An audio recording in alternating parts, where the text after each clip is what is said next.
Olá, bom dia, boa tarde, boa noite. Como é que você está? Aqui comigo tá tudo bem, graças a Deus. Que Deus derrame bênçãos na vida de cada pessoa, em nome de Jesus. Eu quero falar de uma vida, a vida de uma pessoa que trabalhou comigo. Isso tem muito tempo, gente.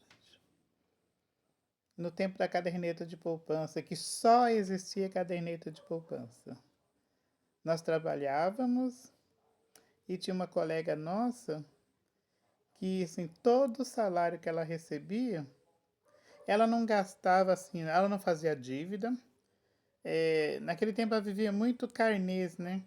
Pois ela não fazia carnê de Casa Bahia, não fazia carnê do Mapping, não fazia carnê de nenhuma dessas lojas assim. Ela não comprava nada à prestação.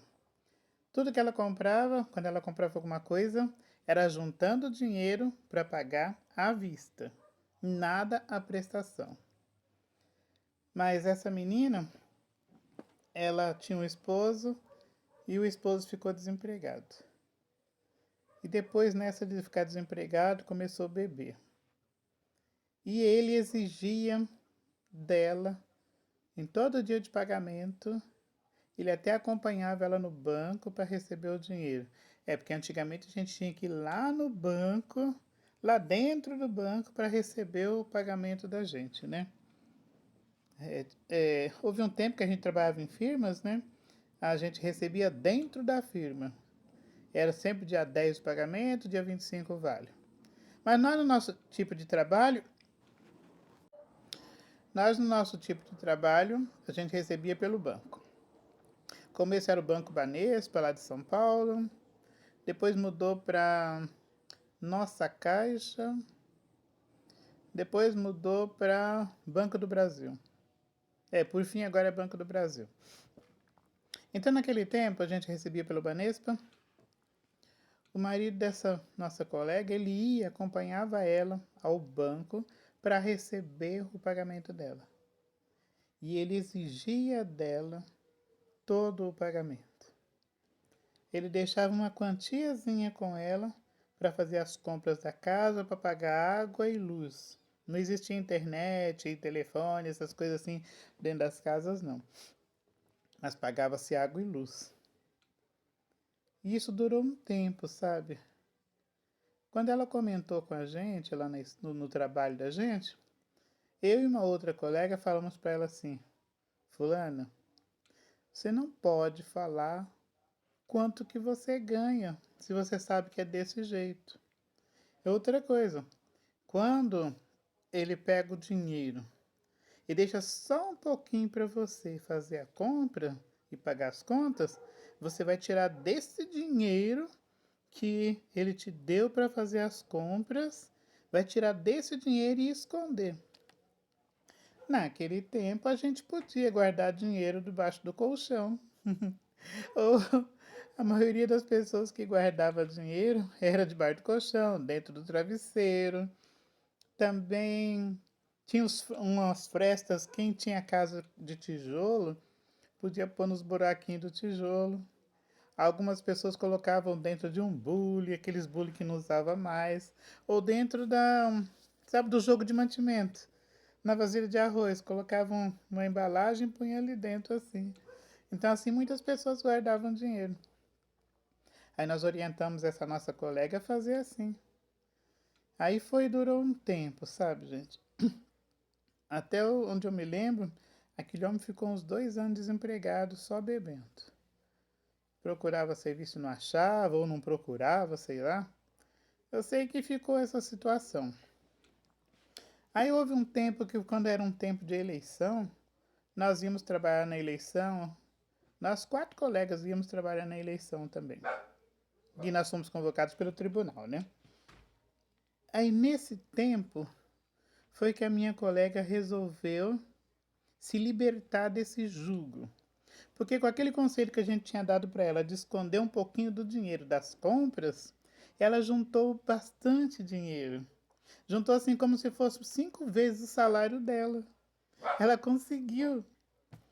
E aí ela ameaçou, falou com o marido, falou que ia para um outro lugar, ia deixar ele cuidando da casa e ir para um outro lugar, porque ela não estava mais aguentando esse tipo de vida. Gente, com aquele ultimato que ela deu para ele resolveu mudar de vida.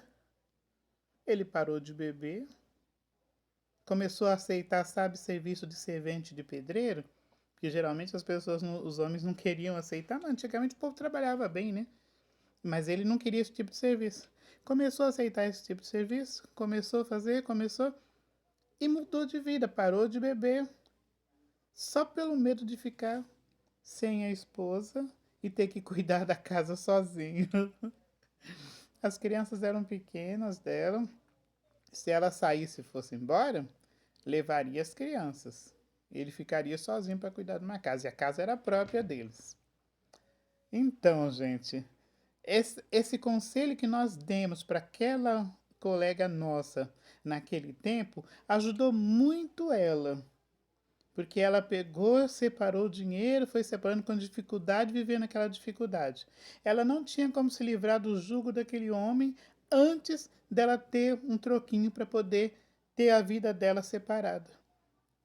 Depois disso, eles viveram muito tempo, tanto que eu mudei mudei da cidade, mudei de serviço e eles estavam juntos ainda, com os filhos as filhas já crescidas já. E mudou a vida dela também. Agora, eu estou falando isso porque eu a vi recentemente e vi que ela começou a investir. Ela é uma pessoa investidora. Ela já não era de fazer dívida, de comprar crediário, de comprar cartão de crédito, nem pensar. Ela não, disse que nunca usou um cartão de crédito na vida dela. Se tornou uma mulher investidora. Está quase na aposentadoria já, ela já. Mas mesmo, gente, a mentalidade da pessoa, né? Ela já tinha a mente de não fazer dívidas. Isso já era muito bom. Quando ela resolveu se livrar do jugo que estava passando, sofrendo, ela já tinha mais que 5 salários, 5 salários assim que recebia do mês, tipo uns 5 meses de reserva de emergência guardado. Mas não tinha nome de reserva de emergência. É o dinheiro que ela estava guardando, separando e escondendo.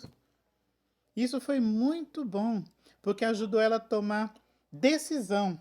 A decisão de querer sair de dentro de casa, de querer deixar aquela vida ruim que estava tendo. E graças a Deus. Depois eu sei que ela me contou que tudo mudou na casa dela depois. Porque em vez dela ficar recebendo ordens, ela passou a dar ordem. Ela passou a recolher o dinheiro do marido. O marido que catava tudo dela, agora ele chega e dá o dinheiro na mão dela. Houve uma mudança, uma reviravolta, mas por causa da atitude dela, de começar a se preservar, a guardar o próprio dinheiro. Então, gente, olha, cada 50 centavos, cada R$ 1 que você tem, põe ali num cofrinho, ajuda, vai guardando ali assim. É pouco, mas é o que tem. Esses 50 centavos, com ele você faz uma condução, dá para você pegar um ônibus e ir até tal lugar se você precisar. Ou então dá para você comprar o pão no outro dia de manhã. A gente pode fazer isso aos pouquinhos. Não precisa ir na cabeça dessas pessoas que diz que você tem que ter R$ 200, R$ 300 para você investir. Não, você não precisa disso. Você pode guardar o seu troquinho, que nem antigamente, muito antigamente, a minha avó guardava os réisinhos que tinha, aqueles centavinhos ela guardava, e tudo servia para ajudar dentro de casa. Tudo servia para manutenção da casa.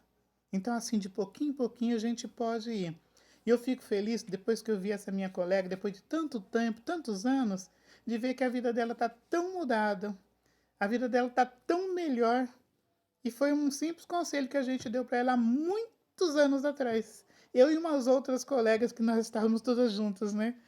Só que eu era solteira nesse tempo, ela era casada, a outra colega, as outras duas colegas eram casadas, mas não tinham problemas sérios, né?